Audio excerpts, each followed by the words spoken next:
बुद्धिमान किसान। एक बार की बात है, कालनगर नाम के गांव में एक किसान रहता था जिसका नाम पवन था। पवन अपनी पत्नी सीमा के साथ हंसी खुशी अपना जीवन गुजार रहा था। अरे कहाँ जा रहे हैं? ये खाना तो लेते जाइए, दोपहर में क्या खाएंगे वरना। नहीं, मैं नहीं ले जाऊंगा। क्यों भला? क्योंकि मैं चाहता हूँ कि जब दोपहर में तुम खाना लेकर खेतों पर आओ तो मेरे साथ बैठकर वहीं खाओ। ओफो, आप भी ना। पवन सीमा के गाल खींचता है और फिर खेत पर चला जाता है। वो खेत पर जाता है तो वहाँ बहुत से किसान चिंतित होकर आपस में बातें कर रहे होते हैं। अरे, हमारे आलू तो ढंग से बिक भी नहीं रहे हैं। ऐसे तो हमारा बहुत नुकसान हो जाएगा। हाँ यार, सही कहा। कुछ समझ ही नहीं आ रहा क्या किया जाए। ये सारी बातें पवन सुनता है और समझ जाता है कि ऐसा क्यों हो रहा है। दरअसल कालनगर गांव के किसानों की एक दिक्कत थी कि वो सभी एक तरह की फसल उगाते थे। जैसे इस समय सबने आलू उगा रखा था। इससे ये होता था कि एक ही फसल बहुत ज्यादा हो जाती थी, पर उसकी मांग तो सीमित ही होती थी, जिस कारण वो सारी नहीं बिक पाती थी और किसानों का नुकसान होता था। मुझे तो पहले ही लगा था कि अगर सब लोग एक ही फसल लगाएंगे तो नुकसान होना पक्का है। पवन फिर भी अपने खेत में काम करता है और फिर शाम को घर लौट जाता है। क्या हुआ? आज कुछ सोच में डूबे हुए लग रहे हो। हाँ, असल में ऐसा है कि सभी किसान एक ही फसल उगा रहे हैं, जिसके कारण जिन किसानों की फसल बिक जाती है वो तो खुश रहते हैं, पर जिनकी नहीं बिकती वो परेशान हो जाते हैं।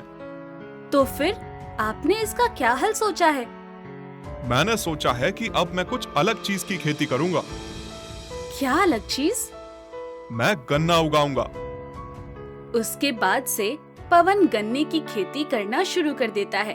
अब क्योंकि बाकी सब आलू उगा रहे होते हैं और अकेला पवन गन्ना उगा रहा होता था, इस वजह से पवन का सारा गन्ना बिक जाता है और वो बहुत पैसे कमाता है, जिसको देखकर लोगों को जलन होने लगती है।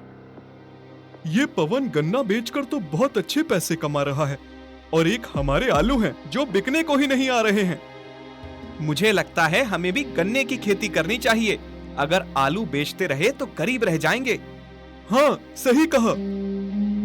फिर वो दोनों किसान भी गन्ने की खेती करना शुरू कर देते हैं और उनकी देखा देखी एक एक करके सभी किसान गन्ने की खेती करने लगते हैं और ऐसा होने से वही पहले वाले हालात बन जाते हैं। फिर से अब बहुत से किसानों की फसल नहीं बिक रही थी, जिस कारण वो परेशान थे। हे भगवान, ये इन लोगों ने क्या किया? मैंने गन्ना बेचना शुरू करा तो ये सब भी गन्ना बेचने लगे और वही सब पहले जैसा हो गया। पवन अपने घर में लेटा सोच रहा होता है कि वो अब क्या करे जिससे उसकी कमाई हो सके।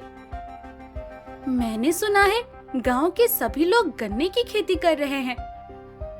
हाँ, वही तो दिक्कत है। इसीलिए मैं सोच रहा हूँ अब गन्ने का जूस बेचूंगा, ताकि गन्ना उगाने में जो लागत लग रही है वो तो निकल जाए।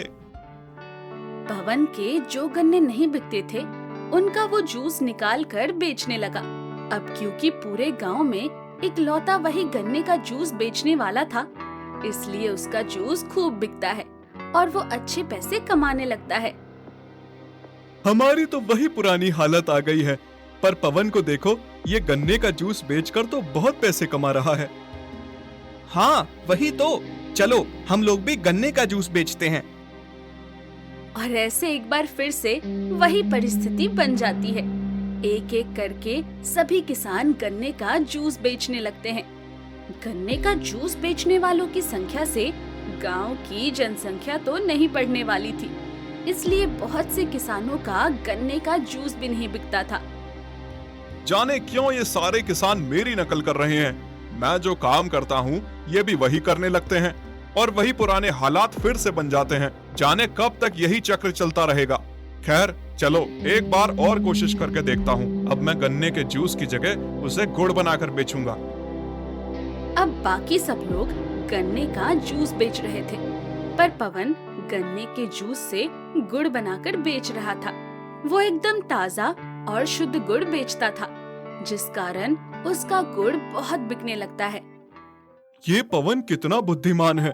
हम लोग इसकी नकल करते हैं तो ये कोई नया काम करने लगता है, पर हम भी इसका पीछा नहीं छोड़ेंगे। ये जो करेगा हम वही करेंगे। ऐसा कहकर वो किसान भी गन्ने के जूस से गुड़ बनाने लगते हैं और धीरे धीरे पूरे गांव के किसान गन्ने के जूस से गुड़ बनाने लगते हैं। ये सब देखकर पवन को गुस्सा तो आता है, पर वो कुछ कहता नहीं है। मुझे बहुत गुस्सा आ रहा है सीमा। ये गांव में सभी किसान मेरी नकल करते रहते हैं, जिस कारण किसी की भी सही कमाई नहीं होती। तो आप एक बार सबसे बात करो, सबको समझाओ कि ऐसा करने से क्या नुकसान है। अगर वो लोग समझ जाएंगे तो उसमें सबकी भलाई है। हाँ, तुम सही कहती हो। मैं कल ही सबसे बात करूंगा। अगले दिन पवन सारे किसानों को इकट्ठा करता है और उनसे कहता है, देखो मेरे भाइयों, मुझे तुमसे एक बहुत जरूरी बात करनी है। तुम लोगों ने ये देखा ही होगा कि हम सब लोग एक ही फसल उगा रहे हैं, एक ही काम कर रहे हैं, जिसके कारण किसी का भी काम ढंग से नहीं चल पा रहा है। हम सब लोग अच्छी कमाई तभी कर सकते हैं जब हम अलग अलग काम करेंगे। पहली बात तो अलग अलग फसलें उगाओ, पर अगर गन्ने का ही काम करना चाहते हो तो सारे लोगों में से कुछ लोग गन्ना उगाओ, कुछ लोग गन्ने का जूस बेचो, कुछ लोग गन्ने के जूस से गुड़ बनाकर बेचो। ऐसे जब तुम सब लोग अलग अलग काम करोगे तो सबका काम चलेगा और सबकी कमाई होगी। अगर तुम लोग मेरी नकल करके ही काम करते रहोगे तो वही होगा जो आज तक होता आया है। पवन की ये बात सुनकर पहले तो सन्नाटा छा जाता है, पर कुछ देर बाद एक किसान कहता है, मैं गन्ने का जूस बेचूंगा। मैं गन्ना उगाऊंगा। मैं गन्ने के जूस से गुड़ बनाकर बेचूंगा। ऐसे ही सारे किसान एक एक करके बताने लगते हैं कि वो क्या करेंगे। इसका मतलब ये था कि उन्हें पवन की बात पसंद आ गई थी। तभी एक इंसान पूछता है, और तुम क्या करोगे पवन? मैं गुड़ से चॉकलेट बनाकर बेचूंगा।